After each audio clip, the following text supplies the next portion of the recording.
This is the third video in our four-part series about the plan that we have set together at Hope Community Chapel for your ministry while we're still in a suspended form for the coronavirus. So this particular video is going to deal with number two in our plan, and that is contact. The first one was pray. The second one is contact. And you'll notice by the display that I have side of me with the slide that contact, what we really want you to do is we want you to make two lists of 10 to 15 people in your life that you really have contact with on a regular basis. Greek word here for oikos really means your family, and we never really get to know and be around significant relationships, more than 7 to 15 relationships on any given point in time. And so what I'd like you to do is you have folks that you're around all the time. When you come to church and you attend services, I'd like you to make a list of 10 to 15 people that you're around at church.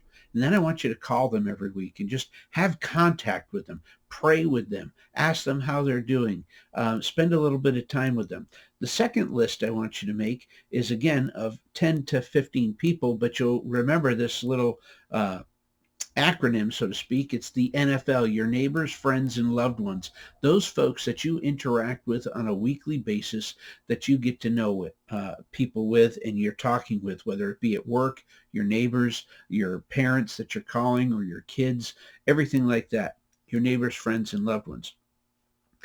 Within that framework, we want you to make contact with them. Give a call, text, message, Snapchat, Instagram, whatever it is. We want you to Skype, do all that stuff, do a Google Hangout, do Zoom, whatever you're able to do in order to have consistent contact with them throughout each and every week, just to make sure they're okay, you're okay, and that we're spending time and communicating with each other. So the first one is pray. The second is contact. And remember, this issue of contact is significant. It's a biblical principle. And we find it in Philippians chapter 2, verses 3 and 4. Do nothing out of selfish ambition or vain conceit, but in humility consider others better than yourselves.